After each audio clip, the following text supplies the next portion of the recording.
Bom, dando continuidade então à parte de aquisição de sinais, a gente estava discutindo sobre a questão de qual a frequência de amostragem eu devo usar para um determinado sinal, né? E o teorema de Nyquist, ou teorema da amostragem, né, ele fala que se um sinal contínuo de banda limitada tem componente espectral de frequência mais elevada igual a Fm, então o sinal original pode ser recuperado sem distorção se a frequência de amostragem for maior ou igual a duas vezes a frequência máxima ali, né? O que quer dizer isso? Que se eu preciso fazer a amostragem de um determinado sinal e ele tem a frequência, por exemplo, de 60 Hz, né, o sinal da rede elétrica, por exemplo, se eu quiser fazer a amostragem desse sinal para colocar, por exemplo, lá no meu sistema de controle digital, para eu poder reconstituir esse sinal sem ter perdas, eu preciso, no mínimo, amostrar ele com duas vezes a frequência dele, que no caso, se for 60 Hz, seria 120 Hz. Quando ele fala essa questão de banda limitada, significa que pode ser que um sinal, como vocês viram em sinais de sistemas, né, ele é composto por diversas frequências, né? Então pode ser que ele seja composto por uma frequência de 60 Hz e um pouco também por uma frequência de 180 Hz, por exemplo, né? Então a maior frequência, o maior componente espectral dele seria 180 Hz. Se eu quiser fazer a amostragem desse sinal, eu preciso pegar a maior frequência espectral dele, que no caso seria 180 Hz, e fazer vezes 2. Então, deveria mostrar esse sinal a pelo menos 360 Hz. Tá? É isso que eu falo o teorema da amostragem, que é o teorema de Nyquist. Tá? É importante lembrar que essa frequência realmente ela é a mínima. Tá? Na prática, normalmente se usa uma amostragem muito maior. Então, se você precisa trabalhar com um sinal de 60 Hz, o mínimo seria a amostragem de 120 Hz. Porém, é bom a gente utilizar uma amostragem maior, né? Por exemplo, aí 5 vezes, 10 vezes maior, né? Então, se eu tiver que trabalhar com um sinal de 60 Hz, eu vou fazer uma amostragem aí de 600 Hz, por exemplo. Então, o teorema de Nyquist, ele fala justamente sobre isso, né? Que a amostragem, esse ômega zero aqui no caso, tem que ser pelo menos duas vezes a frequência máxima daquele sinal. Bom, eu vou colocar aqui um exemplo de sinal e o que pode acontecer. Então, se eu tenho um sinal com determinada frequência, tá aqui essa linha azul aqui, e eu coletar esse sinal exatamente na frequência da rede, e num caso aqui eu estou coletando essa bolinha vermelha, né? Na mesma frequência, o que vai acontecer? Ele sempre vai coletar o sinal e ele vai estar no mesmo ponto. Então, na hora de recompor esse sinal, o seu sistema de controle pode achar que esse sinal é uma linha reta, tipo, ele está zerado o sinal, né? Ou se ele for ele começou a coletar desse valor um pouco mais para cima, e a frequência de amostragem é a mesma frequência do sinal, ele vai sempre coletar nesse ponto. Na hora de recuperar o sinal, o sistema acha que tem uma linha reta aqui, certo? Então, não poderia ser usado nesse caso. A gente vê que eu não consigo identificar qual sinal que é se eu fazer a amostragem na mesma frequência do sinal. Se eu utilizar o teorema de Nyquist, né, que é o mínimo possível, que é coletar com a frequência duas vezes maior, o que vai acontecer como está em azul aqui, né? Então tem o sinal aqui, eu consigo começar a perceber aqui que ele trata de um sinal que ele é oscilatório, por exemplo, aqui, tá vendo? Obviamente ele tem um erro muito grande, aí a gente está vendo visualmente, né?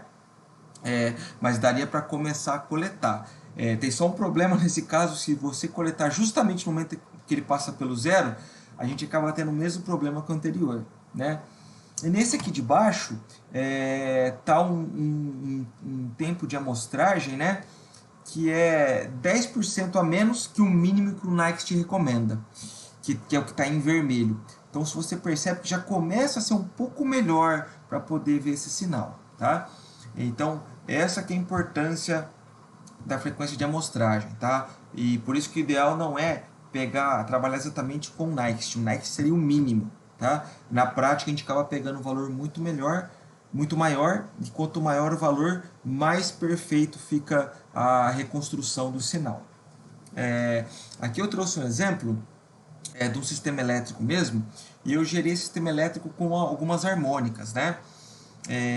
Então, nesse caso aqui, está o sinal elétrico, tá? Ele tem uma componente aqui de 60 Hz, e ele também tem outras componentes de 300 Hz e de 3000 Hz, né? Então, o espectro de frequência desse sinal é isso daqui, né? Que tem porcentagem da tensão. Então, eu vou ter aqui que ele é composto por 60 Hz, não está marcado aqui, mas 60 Hz é bem alto. Ele tem algumas componentes, tá?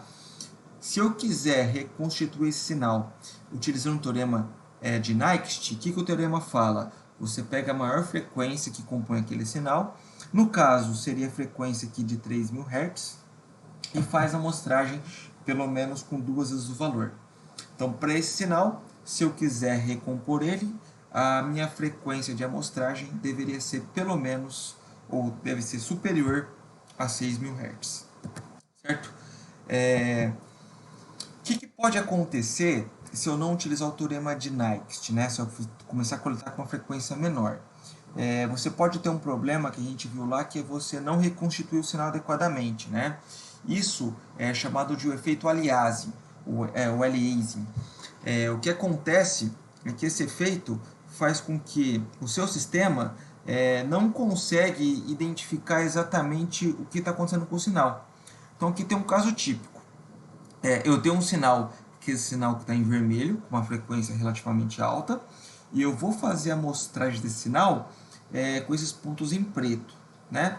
Então o que pode acontecer é que na hora de reconstruir o sinal, você acha que estava alguma frequência muito maior. E isso pode ter vários problemas no seu sistema de controle futuramente, né? Então, se você seguir pelo menos o teorema de Nyquist, você vai evitar esse tipo de falha aqui de aliasing. Tá? Aqui tem outro exemplo, eu coloquei essa figura aqui, ela é bem didática, porque esses pontos pretos são os pontos amostrados, né? Então, o que acontece? Se você começar como está agora, aqui, ó, poucas amostragens, você não consegue restituir o sinal. Se você aumentar a frequência de amostragem, você começa a perceber que ele consegue restituir muito bem o sinal, né? E quando você faz a frequência muito baixa, você pode pegar um sinal totalmente diferente do que ele é. Então aqui tem outros casos de aliasing também, né? Que foi coletado em outra frequência e seu sistema acaba coletando ou reconstruindo um sinal que é muito diferente do que tem na realidade.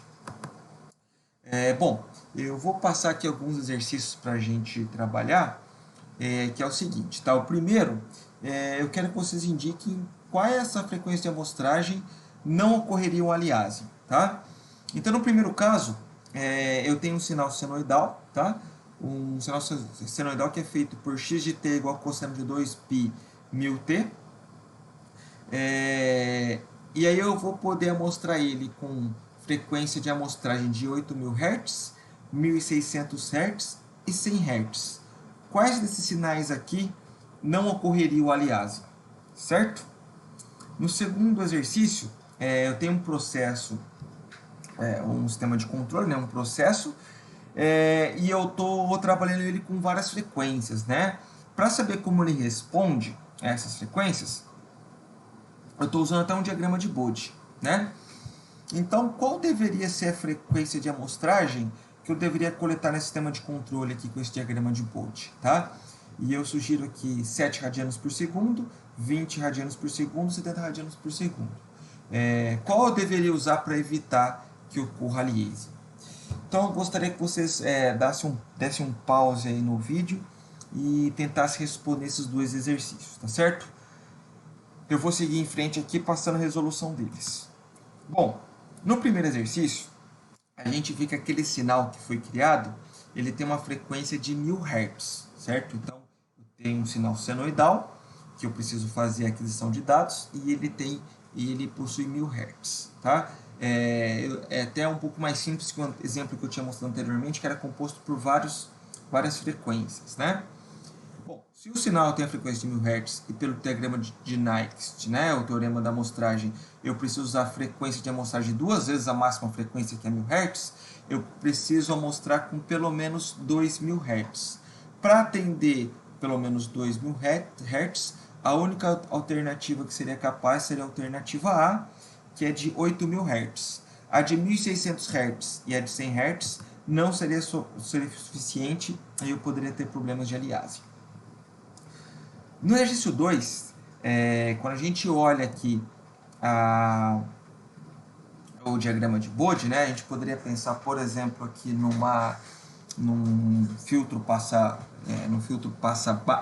alta, né? Desculpa, um filtro passa baixa.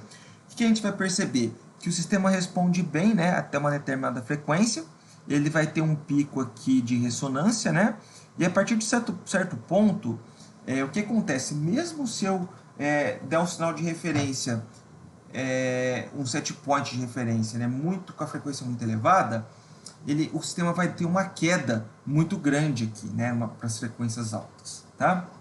Então, o que a gente poderia fazer nesse caso? A gente poderia analisar, por exemplo, qual que é a banda de passagem, né? Então, se eu pegar aqui no menos 3 dB, eu vou perceber aqui que vai dar mais ou menos aqui em 7 radianos por segundo. Mais que 7 radianos por segundo, o sistema vai atenuar muito aquele sinal. Então, pode ser que não seja muito representativo. Então, nesse caso, se eu tomar como a máxima frequência que possa compor esse sistema for de 7 radianos por segundo, e considerando o teorema de Nyquist, que fala, o teorema da amostragem, que fala que tem que ser 2 vezes maior, eu precisaria maior pelo menos com 14 radianos por segundo. E a partir disso, eu analisando os itens, eu vou poder ter respostas positivas para o item B, frequência de amostragem de 20 radianos por segundo, e C, 70 radianos por segundo, que são maiores que 14 radianos por segundo. Tá? Eles evitariam o aliasing. Só para reforçar, o teorema da amostragem é o mínimo possível, né? Então, nesses casos, talvez, na prática, seria a gente usar uma frequência muito maior, né? De 5 vezes, 10 vezes a máxima frequência que compõe o sinal. Certo?